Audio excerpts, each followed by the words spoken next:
Mercredi 16 avril 2025, mesdames, messieurs, bonsoir. Un réel plaisir d'être des nôtres dans Icône Soir.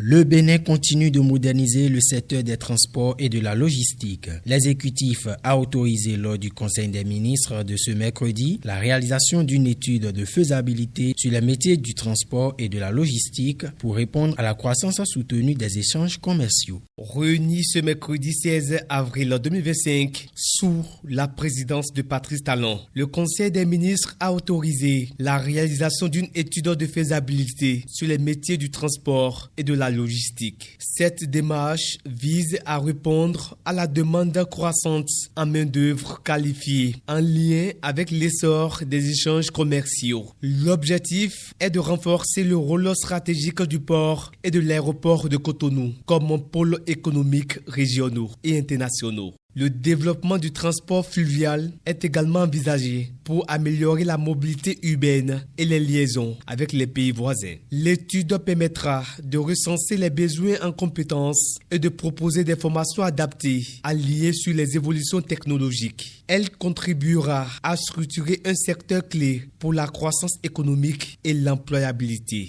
au Bénin.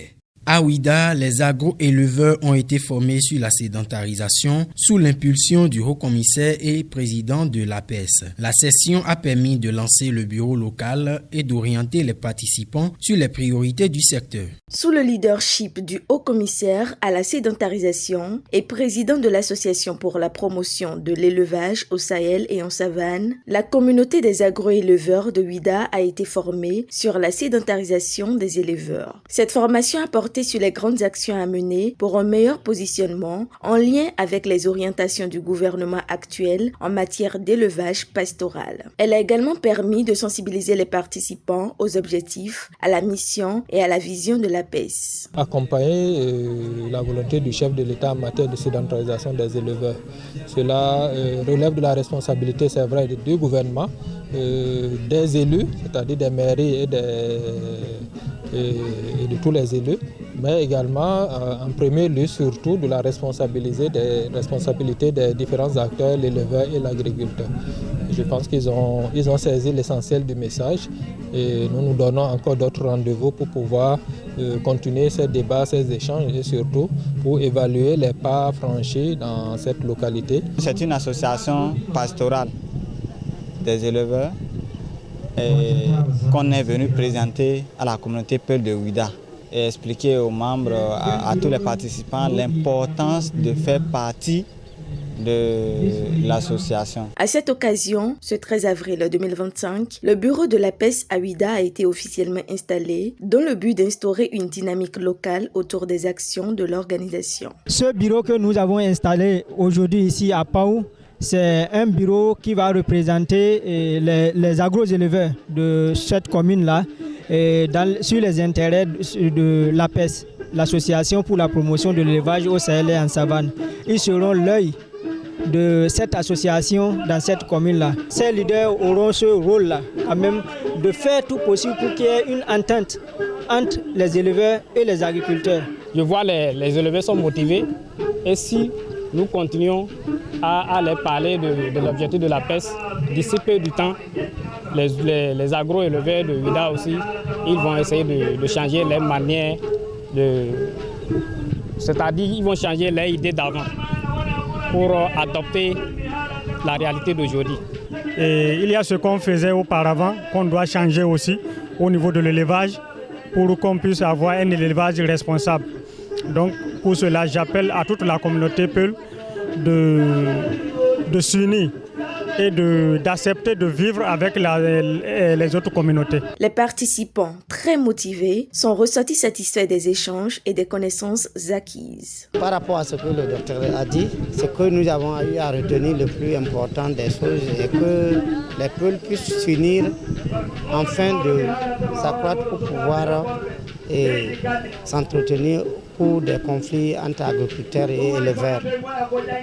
S'il y a des soucis, de tenir informés et de voir et de créer des comités. Dans cette dynamique, la PES entend soutenir et accompagner les éleveurs pour améliorer leur productivité et sécuriser davantage leurs activités. De Ouida, rendons-nous dans le département de l'Atakora. Là, désormais, on parle de jeudi en pagne dans l'administration. Une décision suite à une autre circulaire datée du 14 avril 2025, signée par la préfète du département, Lydie Déré Tchabina. Désormais, les jeudis seront consacrés au port de la tenue traditionnelle dans le département de l'Atakora. Cette mesure a été instaurée par la préfète Lydie Martin Chabina à travers 2 circulaires en date du 14 avril 2025.